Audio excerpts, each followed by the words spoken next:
Hey, how's it going, everyone? I hope you all are having an amazing day. It's that time of the month. Again, it's haul time.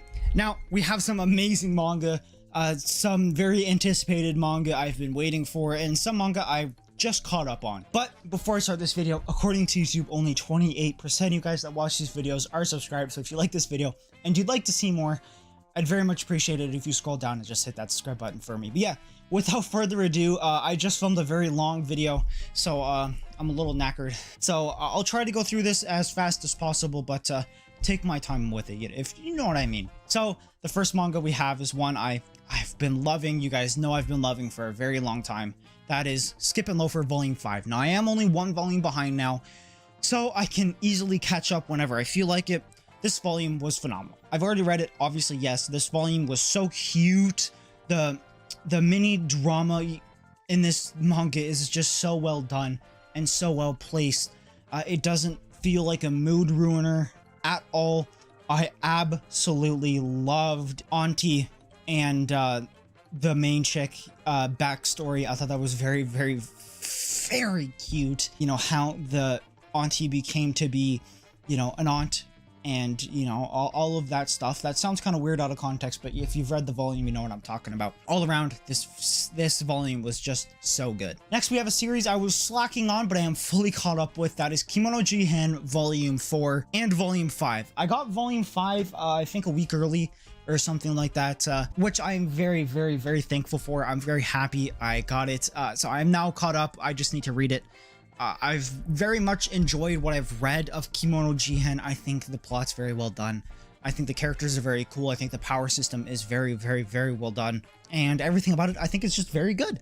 I think the mystery aspect is well done and keeps you on your toes as you're reading it. So all around, I think it's just a very enjoyable manga. I think it's very, very, very good. Next, we have Kaguya-sama Love is War Volume 24. I am one volume behind. Volume 25 just came out.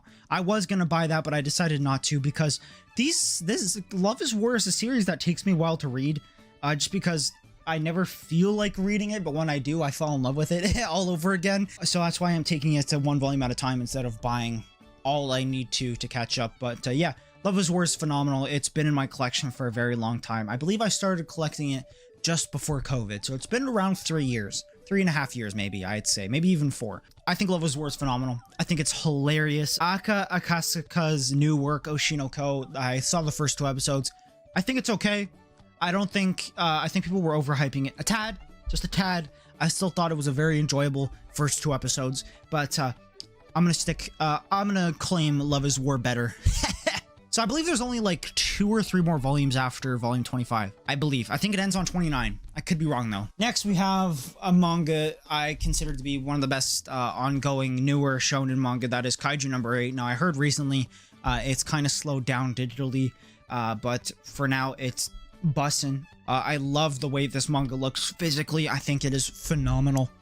I think all around this manga is just great. I think this manga is just so, so, so good. All around, I think this manga is just very good. I really enjoy it. I think it's a seriously enjoyable manga, and one I think is very good for newer manga readers, and one I think is a very good introduction manga. It's what I got one of my buddies into manga. Like, it's the manga I got my buddies into when it comes to reading manga. Next, we have probably my favorite volume of this haul. That is Dawn to Dawn Volume 3. I read it, and it was phenomenal. I thought this volume was absolutely phenomenal. The beginning of this volume was so touching. It was jaw-dropping, and the arc after it so far has been phenomenal. A new character introduction with a new power, which is very, very, very cool. I think it's very well done. I'm excited to see what this manga brings, because I consider it to be the best newer shonen manga coming out right now. I think it is amazing. I think it is amazing. It's so good.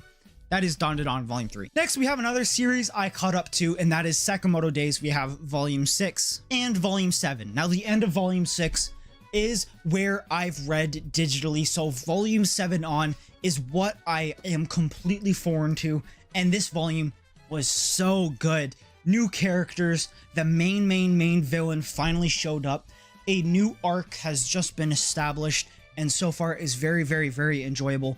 For those who've read it, know what I'm talking about. The airplane fight I think is very, very, very cool.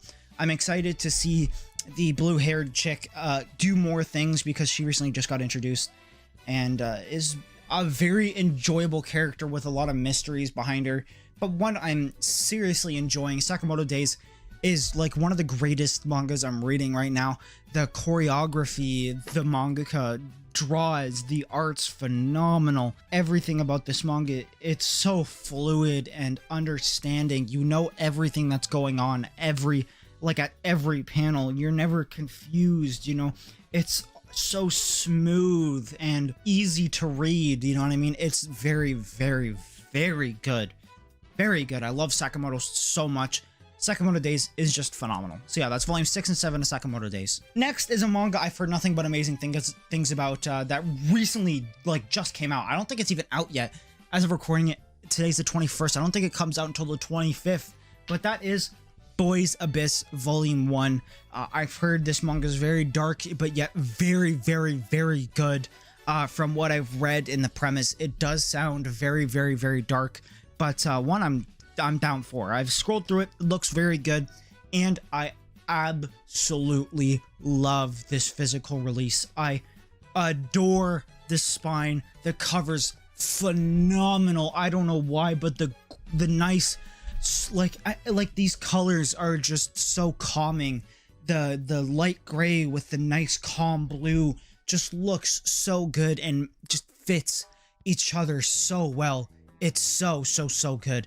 Boys Abyss is definitely a series I'm very intrigued in and one I'm definitely excited for to read. I'll probably read it right after I finish this video. So yeah, Boys Abyss Volume 1, very, very, very excited for more and just to see what this manga looks like on the shelf. Next, we have 2 volumes of a manga I consider to be okay, but one I kind of have issues with, but not big enough issues to where I won't pick it up. That is My Dress Up Darling Volume 7 and Volume 8. Now, what I mean issues is I don't think the anime was that good. I still did enjoy it, but I did definitely have some issues with it. But so far from what I've read physically with Volume 6, the manga's a lot better.